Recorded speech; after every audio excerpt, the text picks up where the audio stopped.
Salut les amis, bienvenue sur Chrétien Philippe. J'espère que vous allez tous et toutes bien. Jésus était-il Dieu? Certaines personnes prétendent que Jésus ne serait pas Dieu en interprétant à tort plusieurs versets bibliques, à savoir « Mon Père est plus grand que moi » ou encore « Nul ne sait la date de la fin ni le Fils, seulement le Père ». Quelques rectifications et explications s'imposent. Dieu est amour. C'est tiré de la première lettre de Jean, chapitre 4, verset 16. Qui dit amour dit relation. Le Père aime le Fils aime le Père, l'Esprit Saint est l'amour de l'un pour l'autre. Le Père et le Fils, le Saint-Esprit, sont de même nature, mais sont trois personnes différentes. La relation existante entre le Père, le Fils et l'Esprit Saint n'est pas d'ordre autoritaire ou hiérarchique, mais de l'ordre de l'amour. Alors pourquoi le Christ, le Verbe de Dieu incarné, Jean chapitre 1, verset 1, aurait-il dit « Le Père est plus grand que moi » Jean chapitre 14, verset 28. Jésus, Verbe de Dieu, est envoyé par le Père pour réaliser notre rédemption et ramener les hommes à Dieu, son Père. En tant que Verbe de Dieu, Jésus possède la nature divine, et comme homme, il possède aussi la nature humaine. Ainsi, en tant qu'homme, Dieu est plus grand que lui. Un autre verset biblique est interprété de façon erronée. Pour ce qui est du jour et de l'heure, personne ne le sait, ni les anges, ni le Fils, mais seulement le Père. C'est tiré de l'Évangile selon Matthieu, au chapitre 24, verset 36. Laissant penser que Jésus, Verbe de Dieu incarné, serait ignorant des décisions du Père. Qui dit amour dit transparence totale entre le Père et le Fils. Dans le livre des Actes des Apôtres, Jésus répond à nouveau sur le rétablissement du royaume d'Israël. Il ne vous appartient pas de connaître le temps et le jour. Actes chapitre 1, versets 1 et 2 et versets 6 à 11. Ainsi, Jésus n'a pas dit qu'il ignorait la date. Il précise que cela n'appartient pas aux disciples d'apprendre ou de connaître le temps que le Père a fixé de sa propre autorité. Mais considérons plutôt ce que Jésus dit de lui.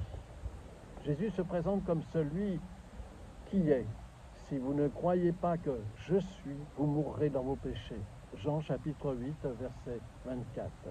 Car je suis est l'expression utilisée par Dieu dans l'Ancien Testament. Exode chapitre 3, versets 7 et 8 et versets 13 et 14.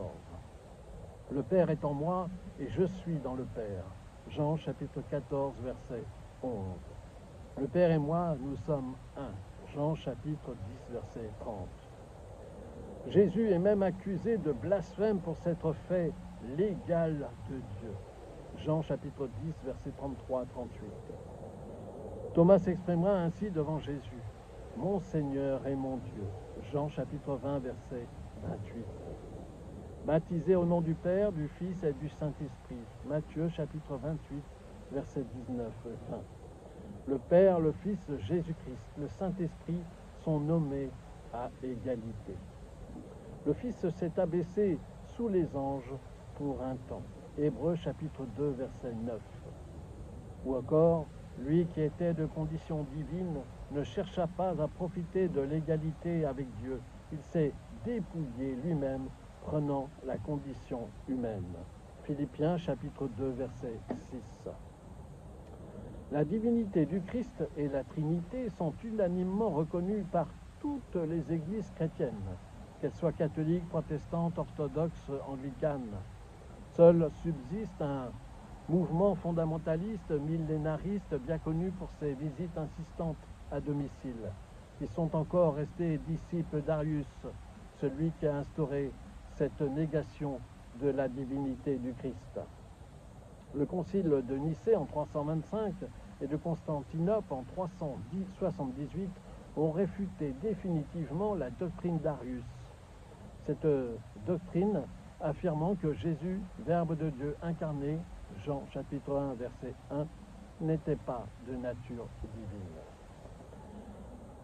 Nul ne peut se définir comme chrétien s'il ne reconnaît pas la divinité du Christ.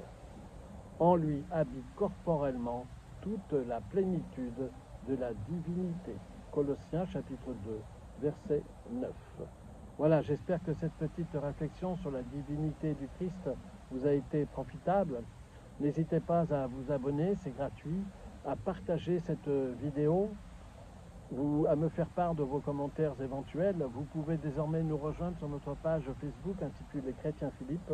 Et en attendant le plaisir de vous retrouver prochainement, je vous dis à bientôt et surtout, soyez bénis.